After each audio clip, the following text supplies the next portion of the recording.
दोस्तों, एक तरफ डील हो रही है, एक तरफ डील की बात चल रही है और दूसरी तरफ ईरान ने जो किया है, ईरान के कुछ फोर्स के आईआरजीसी के कमांडर ने जो कुछ भी कहा है, उससे बेंजामिन नेतन्याहू और डोनाल्ड ट्रंप पूरी तरीके से बौखला जाएंगे। इसमें कोई दो राय नहीं है। एक बयान निकल के सामने आया है और उस बयान के बाद डोनाल्ड ट्रंप की असली औकात, अमेरिका की असली औकात भी ईरान ने दिखा दी है। मैं औकात क्यों कह रहा हूं? क्योंकि ऐसे ही शब्दों का इस्तेमाल किया गया है। और सिर्फ ईरान की बात नहीं हुई, बात मुसलमानों की हुई है। अभी बताऊंगा उसके बारे में। दूसरी तरफ किस तरीके से अब अपने ही मुल्क में, अपने ही लोगों के बीच डोनाल्ड ट्रंप अपनी ही पुरानी बातों को लेकर के घिर गया है और ऐसा घिरा है कि लोग खिल्ली उड़ा रहे हैं, मजाक बना रहे हैं उसका। उससे भी जुड़ी एक खबर, एक तस्वीर मैं आपको दिखाऊंगा। और उधर ईरान पर लगे सैंक्शन को लेकर के अमेरिकी अधिकारियों ने CNN से क्या कहा, उससे जुड़ी एक खबर है। और साथ में बाघेर घालीबाफ का एक बयान आया है स्टेट ऑफ हॉर्मुज को लेकर के, टोल को लेकर के। पूरा बयान मैं अभी आपको बताऊंगा। उस बयान की बहुत ज्यादा चर्चा हो रही है। और सबसे बड़ी बात यह है कि रेजा पहलवी इस डील से किस तरीके से खिसियानी बिल्ली वाली स्थिति में आ गया है। जब एक इंटरव्यू के दौरान ITV न्यूज ने उससे पूछा कि डोनाल्ड ट्रंप ने यह डील की है और ईरान के लोगों को, ईरान के अधिकारियों को और ईरानी लीडरशिप को उन्होंने एक तरीके से बहुत अच्छा बताया है, इस पर आप कहेंगे क्या? तो उस पर उसका जो जवाब आया है वो डोनाल्ड ट्रंप को भी कटघरे में खड़ा करता है। और एक बड़ी साजिश इजराइल रच रहा है। ये साजिश ईरान पर हमले को लेकर के। क्या है वो साजिश, क्या है वो पूरा मामला, उसके बारे में भी मैं आपको जानकारी दूंगा। और भी बहुत सारी खबरें हैं, ये कुछ खबरें हैं, इसके अलावा बहुत सारी तस्वीरें हैं, सब कुछ दिखाने जा रहा हूं। लेकिन सबसे पहले कुछ फोर्स के कमांडर का बयान सबटाइटल के साथ देखिएगा, किस तरीके से उन्होंने डोनाल्ड ट्रंप को और अमेरिकन को लताड़ा है। आपकी स्क्रीन पर देखिए। हिजबुल्लाह यानी कुल जामेए शिये लबनान व बल्कि बख्श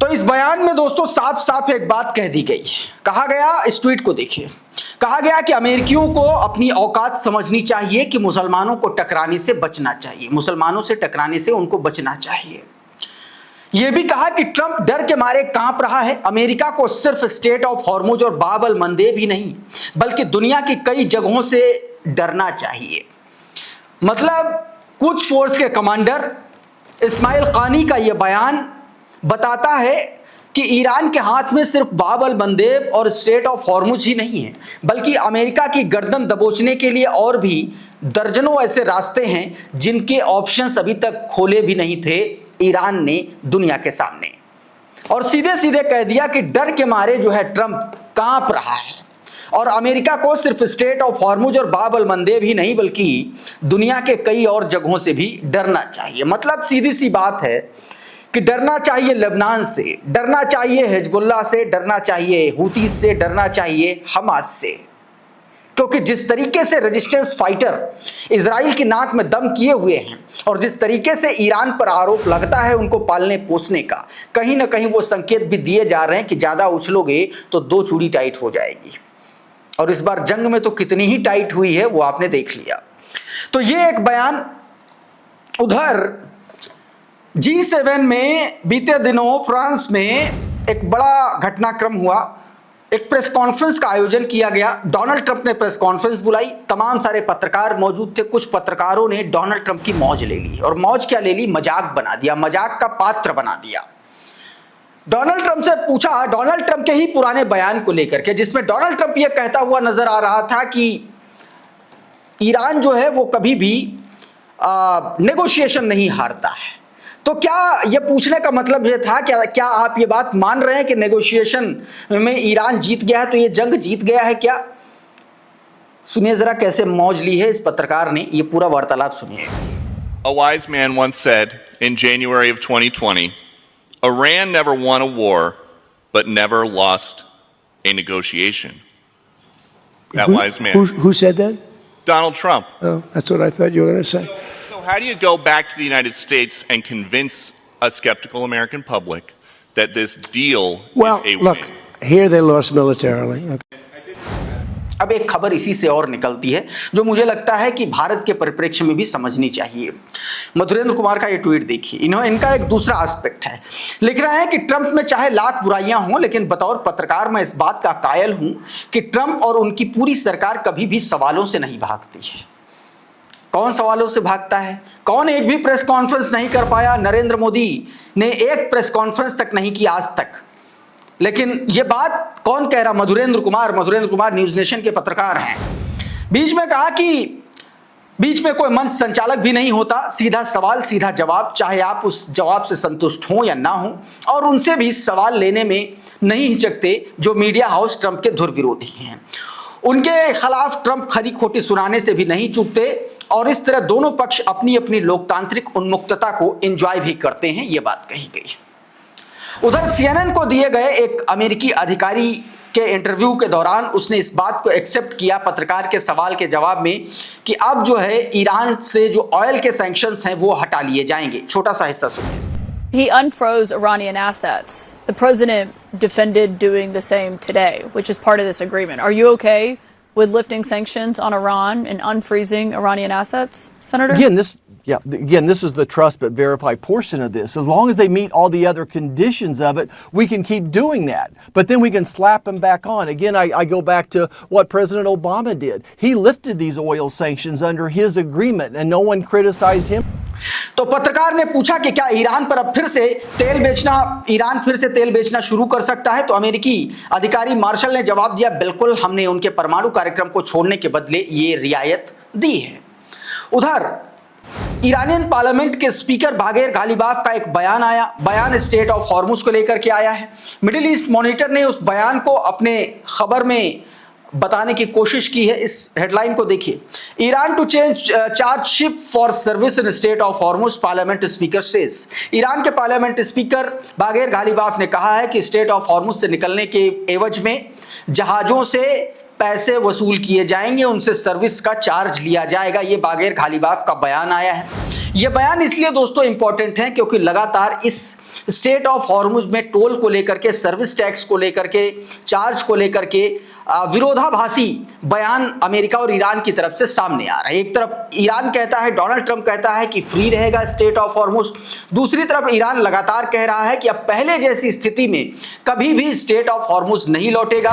कहा गया कि स्टेट ऑफ हॉर्मुज सीधे तौर पर ईरान की सॉवरेनिटी से जुड़ा हुआ मामला है और ऐसे में अब वहां से गुजरने वाले जहाजों को, वेसल्स को, टैंकर्स को जो है शुल्क देना पड़ेगा, सर्विस चार्ज देना पड़ेगा। हालांकि टोल शब्द का इस्तेमाल करने से बच रहे हैं, ईरान ने उसका शब्द का इस्तेमाल करना बंद कर दिया। बाकायदा स्टेट ऑफ हॉर्मुज के लिए एक अथॉरिटी का बनाया गया है और वही अथॉरिटी इस पूरे स्टेट ऑफ हॉर्मुज से गुजरने वाले ट्रैफिक को देखेगी, उससे जुड़ी शिकायतें, उससे जुड़े सुझाव, तमाम सारे मुद्दों पर वही अथॉरिटी काम करेगी।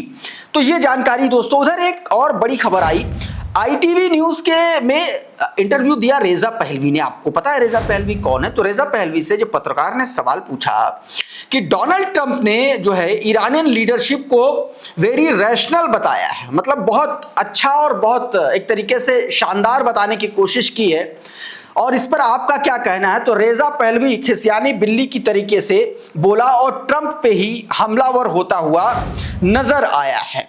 आपकी स्क्रीन पर देखिए ये छोटा सा हिस्सा, क्या कुछ कहा है उसने। From President Trump at the G7 today, he said the current Iranian leadership are very rational people. They are nice to deal with. They are strong and smart people. They are not radicalized, and they are looking to help their country. Does that hurt to hear that? Well, I'll wait for the next tweet, which might come in a few hours, because we have seen a pattern of contradictory messages coming out. So I'm not going to judge by every headline that is coming out. अब ये tweet देखिए। Reporter ने पूछा कि Trump ने कहा कि मौजूदा ईरानी नेतृत्व काफी समझदार लोग हैं, क्या ये सुनकर आपको बुरा लगता है? रेजा पहलवी कहता है कि मैं ट्रंप के अगले ट्वीट का इंतजार कर रहा हूं, जो शायद कुछ घंटों में आ जाए, क्योंकि हमने देखा है कि उनके बयानों में लगातार विरोधाभास देखने को मिलता है। यानी कि इनडायरेक्टली रेजा पहलवी जिसके टुकड़ों पर इस वक्त पल रहा है, उसी को एक तरीके से आप कह लीजिए कि उसी का मजाक उड़ाता हुआ नजर आ रहा है। वैसे भी डोनाल्ड ट्रंप किस क्षण कौन सी बात कह दे ये कोई नहीं जानता। एक बयान अभी आया है, उसने अपने बाकायदा मीडिया के सामने बयान दिया, कहा कि अगर ये डील जो है सक्सेसफुल होती है तो इसका क्रेडिट मैं लूंगा, और अगर ये डील टूटती है तो इसका सारा का सारा दोष जो है जेडी वैंस पर फोड़ूंगा। ये खुलेआम इस आदमी ने कहा। तो आप सोच लो कि इस व्यक्ति की बात पर, इसके हस्ताक्षर पर, इसकी डील पर कितना यकीन किया जाए। आप इस बयान से अंदाजा लगा सकते हैं। आपको वो बयान भी मिल जाएगा सोशल मीडिया पर। खैर, आगे बढ़ते हैं। एक खबर है इजरायली मीडिया से जुड़ी हुई। इजरायली मीडिया के न्यूज़पेपर हारेज ने एक खबर जारी की। उसके मुताबिक इजराइल एक बहुत बड़ी तैयारी कर रहा। ये तैयारी कैसी है? ये तैयारी है ईरान पर हमले को लेकर के, ये तैयारी है इस डील के इंतजार को लेकर के। आपकी स्क्रीन पर यह खबर देखिए। बताया गया कि हारेस की रिपोर्ट के मुताबिक बेंजामिन नेतन्याहू का राजनीतिक करियर अब अपने आखिरी दौर में पहुंचता दिख रहा है। अखबार ने इसे ईरान मुद्दे पर जियोपॉलिटिकल विफलता बताया। रिपोर्ट में कहा गया कि यूनाइटेड स्टेट्स और ईरान के बीच हुए समझौते ने इजराइल को अंतर्राष्ट्रीय स्तर पर काफी हद तक अकेला कर दिया है, जबकि परमाणु और मिसाइल खतरों को लेकर के उसकी चिंता बढ़ गई है। अखबार के अनुसार नेतन्याहू का शासन अंतिम चरण सबसे खतरनाक साबित हो सकता है। सत्ता बचाने के लिए वो नए तनाव और सैन्य टकराव खड़े कर सकता है, चाहे गजा हो, चाहे लेबनान हो, वेस्ट बैंक हो, या फिर सीधे ईरान।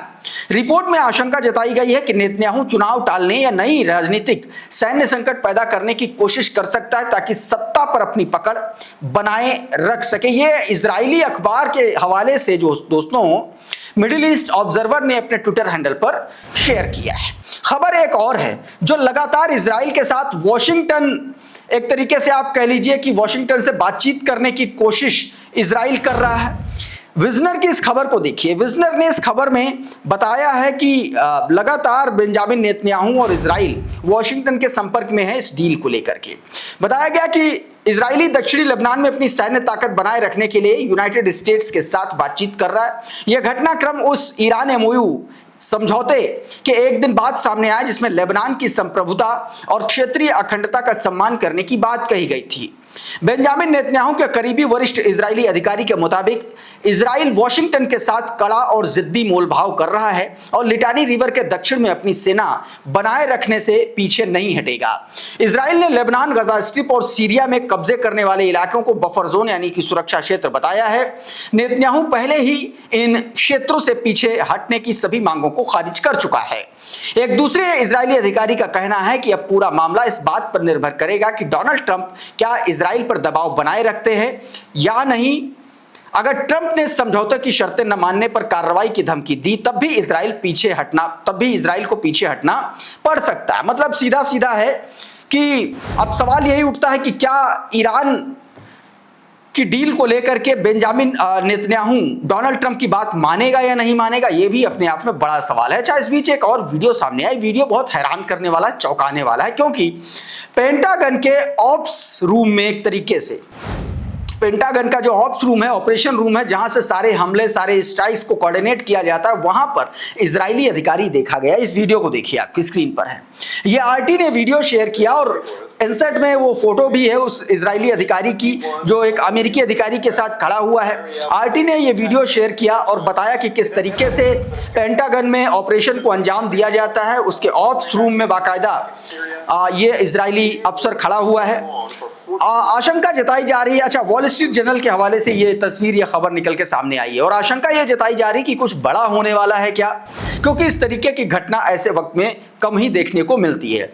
उधर अल अरबिया ने एक खबर दी है और उस खबर के मुताबिक जो आज डील होने वाली है, उस डील में संभवतः किन किन मुद्दों पर चर्चा हो गया उस पर बताया गया है। आपकी स्क्रीन पर देखिए अल अरबिया का एक ट्वीट। इसमें बताया गया कि यूनाइटेड स्टेट्स और ईरान के बीच सीधी तकनीकी वार्ता, डायरेक्ट टेक्निकल नेगोशिएशन का पहला दौर आज स्विट्जरलैंड से शुरू होने वाला है।